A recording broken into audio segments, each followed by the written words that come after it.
Good morning, everyone. I'm sure many of you watched the Super Bowl last Sunday, and many of you, like me, were rooting for the 49ers. I think we can all agree it was a very good 3 quarters of football. Yeah.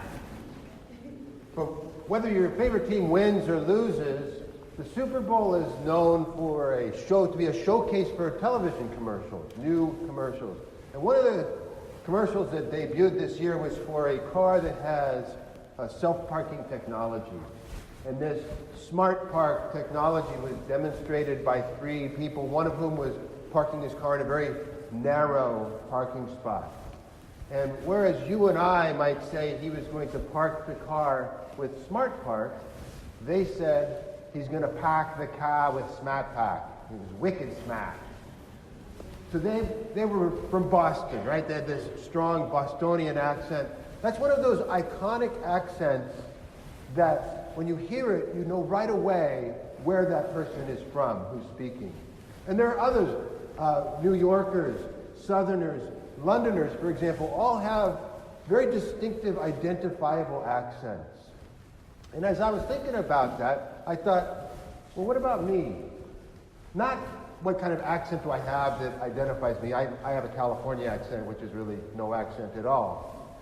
But what about me is an outward sign of who I am? What about me is an outward sign that I am a Christian? Now, I think if anybody came into the church right now, they could easily surmise that you and I are Christians. After all, we are at Mass, worshiping Jesus. But what about the other 167 hours of the week when we're not at Sunday Mass? How could somebody tell during those times that I'm a Christian? Well, in the gospel passage that we just heard, Jesus answers that question.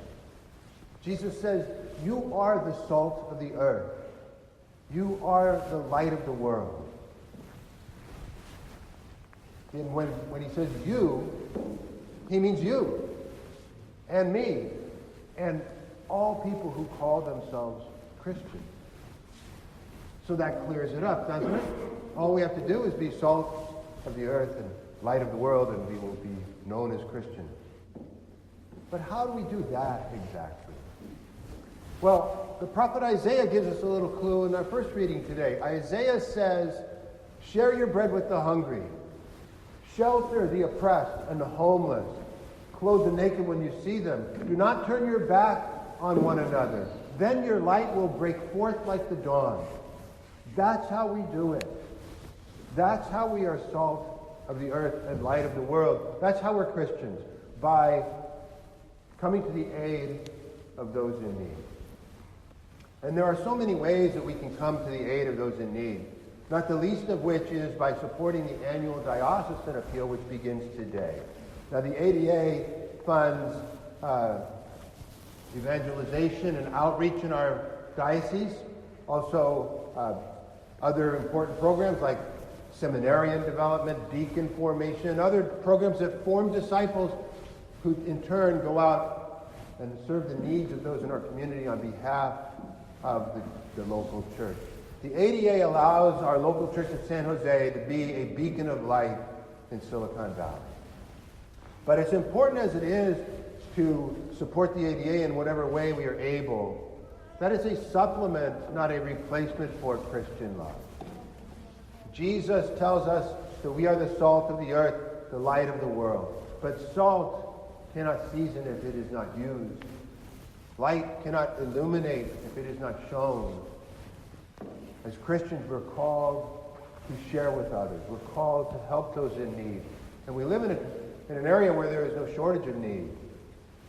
Fortunately, there are many organizations which exist to help meet some of those needs in our communities. And we can volunteer our time with some of those organizations. Loaves and Fishes, for example.